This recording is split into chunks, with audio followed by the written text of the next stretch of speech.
โทษนะครับชื่อจันจินะจันจิราค่ะร้านคอนเกษมค่ะก็ไม่ใช่เกี่ยวกับการที่เป็นหมอนรองกระดูกนะคะเป็นหมอนรองกระดูกมานานปี45เป็นหายอาการมันเป็นยังไงหมอนรองกระดูกทับเส้นประสาทบอกให้ฟังว่าเป็นยังไงปวดมากเลยค่ะปวดหลังแล้วก็ล้าวลงสะโพกล้าวลงขาแล้วก็ชาตามมือทำเท้าทั่วไปแล้วก็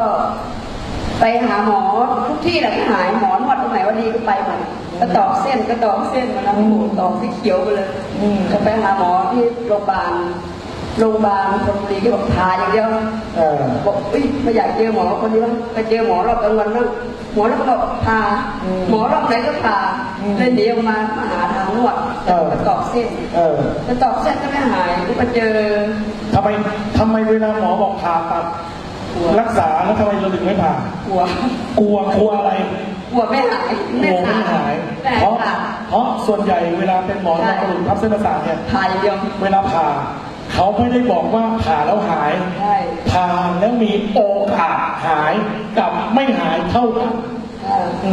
ผ่าไม่หายแน่แล้วเพราะเห็นเสมียนที่บ้านผ่ามาแล้วกันผ่ามาก็ไม่หายปวดเสร็จเป็นอาการเดียวกับเราเลยมันต้องมีอะไรสักอย่างต้องมีวิธีแก้หายเลยก็มีวันหนึ่งก็ไปดูหมอดูว่าเป็นอะไรทำไมถึงไม่หายสักทีเป็นไปไหนหายเป็นตั้งแต่ปี45ก็อาศัยรถแม่ฝากไปจะเป็นบุญแต่แม่ฝากเขาไม่แนะนำนะว่าเขาขายแล้วรู้จักขายมันก็ผิดไงไม่รู้จักเลยก็เลยอาศัยแบบมีป้าเป็นหนูรู้จักเขาว่าเขาเป็นเบาหวานโดนตัดขาเลยถามมาป้าโดนตัดขาไม่ใช่เหรอทำไมถึงหายล่ะเขาบอกไม่หายเพราะแม่ปัดแหละหายไงเขาแอบเอายาไปให้กินที่โรงพยาบาลวันละชุดแอบเอาอะไรให้กินมีเอนไซม์มีอะไรบอกว่าบอกอิโคลี่อะไรว่าแล้วก็เลยไม่โดนตัดขาพวกนี้ไหนย้ายแล้วก็ไม่ได้ไปโดนตัดขาเลยไม่เชื่อมันเป็นอาหารอะไรวะเสร็จแล้วก็จะไป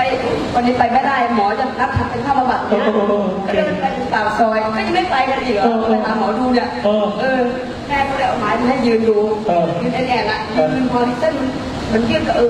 ปล่อยไว้ไปหาหมอดูไปอาศัยเรื่องกับเขาเสร็จแล้วแม่บอกว่าเดี๋ยวไปสาย4นะไปไหมไปก็ไปยังไงสาย4บ้างแบบสาย4ก็ไปปุ๊บโอ้โหมีผู้คนมาเอาของมาเติมที่กันเยอะเลยมันคืออะไรนะคะพี่ซื้อมาทำไมยังไม่ขายเหรอเปล่าเอาไปกินอะไรเยอะขนาดนี้เป็นอะไรอ่ะเป็นมะเร็งปอมชิบหายเป็นมะเร็งสมองอีกคนนึงนั่งนุ่นลำใหญ่เป็นโรคไตหายก็ขาดอุ้ยจริงเหรอพี่อาหารนี่มันหายมะเร็งเนี่ยจริงอาหารก็หายวะซื้อไปสิวะซื้อให้แม่ชุดหนึ่ง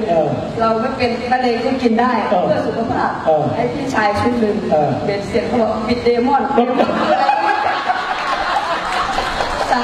ซื้อ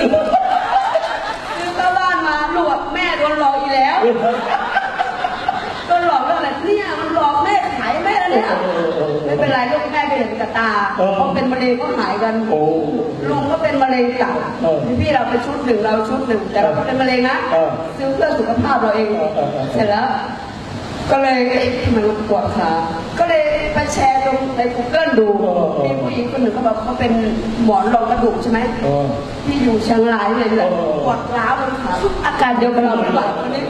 แล้วก็ไปส่งมาที่หมายไอ้บางคนถ่ายเสร็จแล้วบางคนถ่ายกินแล้วหายชาแต่ไม่หายปวดขาก็ปวดอีกมีอะไรวะก็จิ้มเข้าไปใน Google อีกเพราะเราไม่มีรู้จักใครไปอีกว่าออโต้วิการี่เราก็มีนี่หว่าในบ้านเราก็เลยมากินก็เลยหายไปเลยอ่ะหมอก็ไม่ไปเลยพี่ชายเป็นมะเร็งตับนะถ้าไปหาหมอไม่กล้าไปรับความจริงกลัวรับไม่ได้เป็นมะเร็งตับพ่อแกเราเสียเป็นมะเร็งตับเลยไม่กล้าไปเราก็อันนี้ไปกินมะเร็งสมองเขายังเอาอยู่เลยชายก็เลยเอาไปกิน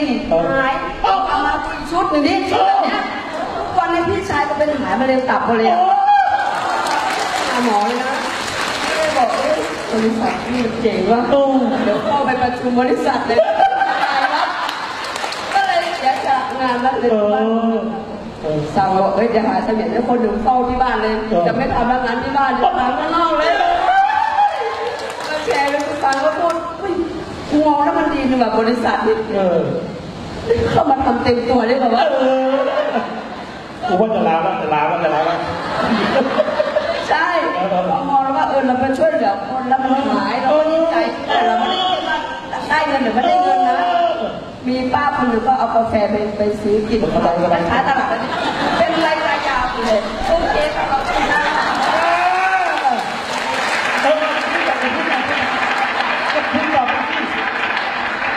กอดเขาบอกว่าลุงเป็นมะเร็งปอดมันก็พูดไปที่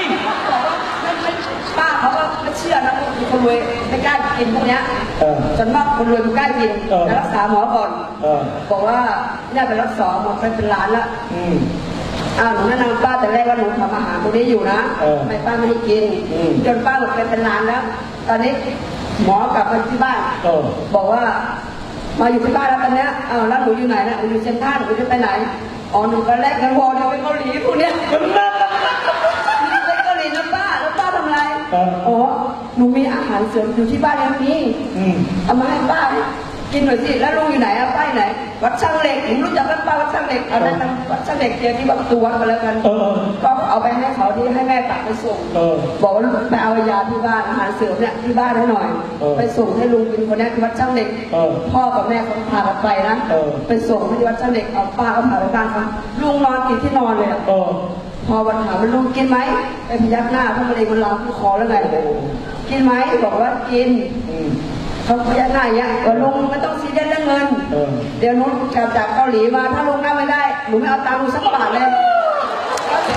เกาหลีมาไปได้4 วันป้าพูดอย่างนี้หาเพื่อแม่ป้าลุงตายเปล่าวะป้าโทรอย่างนั้นโทร4-5 สายลุงตายเปล่าป้าเที่ยวไม่สนุกเลยว่ะเที่ยวกินคนตายเปล่าวะตายก็ไม่ใช่หน้าที่แล้วก็หมอเขาปฏิเสธแล้วหมอเขาไม่รับแล้วอ่ะหมอเขาไม่มีที่บ้านแล้วอ่ะเสร็จแล้วพอลงเครื่องปุ๊บพอป้าโทรหาลุงหลายรอบลุงเป็นไงบ้างจะโทรบอกว่ามันลุกขึ้นมาได้แล้วมันกินขนมจีนนะนัดแรกขนมจีนเลยก็สวยลุงว่าตายแล้วดีใจหายช่วยลุงดีใจหาย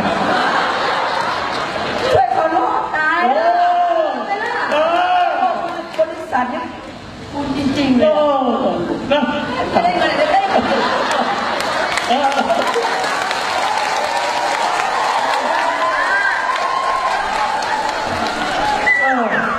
นะความรู้สึกของคนนะต่างกูไม่รู้อ่ะกูได้ช่วยคนแล้วอ่ะจริงไหมจริงต่างเทนะครับมันไปเที่ยวเกาหลีกับผมมาแล้วโอ้โหแม่งช้อปปิ้งหมดตัวถ้ามันช้อปปิ้งหมดตัวไม่เป็นไรก่อนนี้ก็จะตายอยู่แล้วตอนนี้มันไม่ตายแล้วช็อปให้หมดเลยจะได้ไม่รู้สึกเสียดายโอเคเชิญครับ